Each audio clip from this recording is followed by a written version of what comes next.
Today's discussion question: how did one of the most boring attempts at a suspense thriller not only get published, but also turned into a film by M. Night Shyamalan?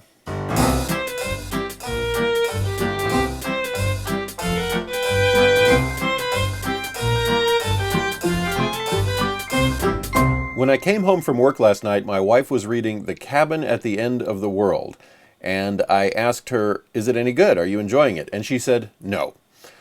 She said it had one huge main problem. The author failed completely to engage her or pull her sympathies in to the main characters, and he was taking forever to get anywhere. The plot is basically two men and their daughter are on vacation out in the woods. They're a couple of miles from anywhere, according to the sleeve jacket here. These strangers come up and say they want to talk to them, and the strangers are kind of creepy. So the men and the daughter barricade themselves in the house, and then these people break their way in and they say, "Look, we need your help to save the world." And according to my wife's description, they tell this family that one of them will have to sacrifice himself to stop some disaster or something. I haven't read it, but that's what she said. And she said, yeah, it's just, she was 110 pages in and she didn't care about anybody. In part because the author took so long to get anywhere. And we talked briefly about the conversation. She said it was like 30 pages just of these intruders trying to get in. And all they kept saying was, "Let us in, let us in, let us in." And so I thought I would take a look here. Now, I haven't read this. This is not a full book review. This is a little bit of me just giving you my thoughts out loud, which is all this video series is about anyway. So this is today's topic. The first problem that I have is I don't like present tense writing. And here's what I mean. So here we are, page 1. Literally page 1? Page 543. Page 3, because page 1 is the intro. This is the cover, is the title page, basically. The girl with the dark hair walks down the wooden front stairs and lowers herself into the yellowing lagoon. That has bothered me. I cannot get into a novel the same way that I can get into another novel. If it had read, "The girl with the dark hair walked down the wooden front stairs and lowered herself into the yellowing lagoon of ankle-high grass." It's so, I don't know why authors do it. It doesn't put me more in the moment. It doesn't make me feel more like I'm there. Past tense is so prominent that to try to be avant-garde and give us present tense, just all it does is throw me off. It's just, it just doesn't work. It doesn't work for me. That's all I can say. The book then is also told from 3 different perspectives. There's the daughter, Wen, and one of the men is named Andrew, I believe. I'm trying to find the page headings here. Eric is one, and Eric, Wen, and I saw it, Andrew. Okay. It's told from 3 different perspectives, but they aren't even 3 narrators. So it's one omniscient narrator, but the book has headings like we're going to view it from a certain person's perspective at any given time. And then because of that, the tension, in quotes, starts over and over and over again. Page 3, Wen is out collecting grasshoppers or something, and it takes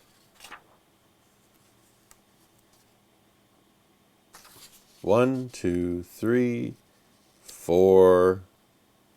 Takes 4 pages of Wen out catching grasshoppers for anything to happen.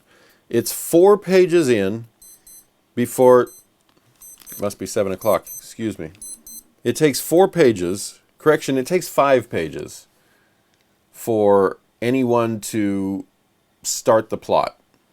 for a character to come in who will be one of the strangers who poses a threat to this family. It's not until the 5th page that he actually appears, and then he sits and has a conversation with her, a very uninteresting one. Page 13, page 14, page 15, 17, 18, 19, and I guess suspense is supposed to be building. We're supposed to be wondering, who is this man and why is he talking to her? But his conversation is so boring. 22, 23. Okay, page 23. Not counting the cover page, the fact that it started on page 3. So 20 pages. 20 pages of this little girl going and gathering grasshoppers, and then this stranger coming up and saying hi and sitting down and talking with her about her grasshoppers and the fact that she has 2 dads and the fact that she has a scar, and oh, isn't that interesting? 20 pages before his conversation becomes ominous. Now after that, we switch to one of the dad's points of views, and he's just sitting there with his partner. They have the world's most uninteresting conversation. And so now we're up to page 35. Okay, it's page 34 minus 3, so 31 pages of practically nothing before the daughter comes to the dads and says, hey, you need to come inside. Okay.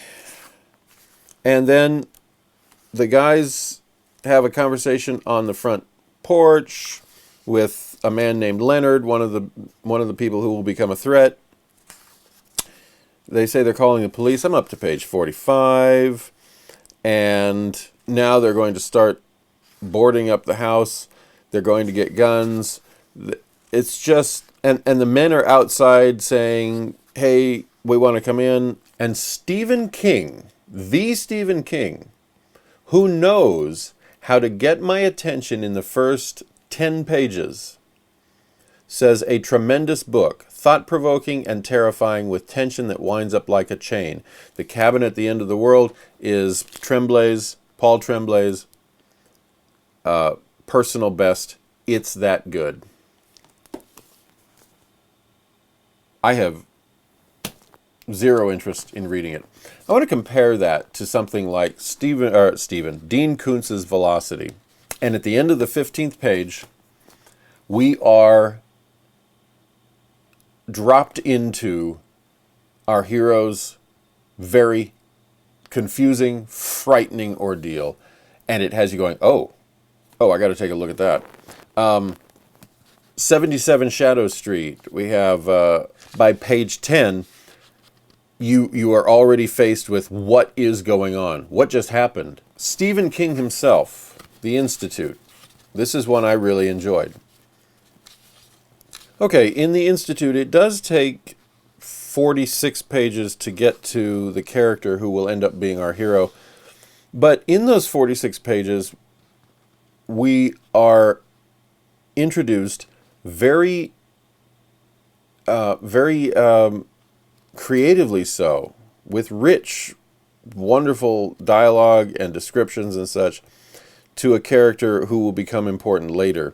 I don't want to read this book, so I don't know. Do I want to see the movie?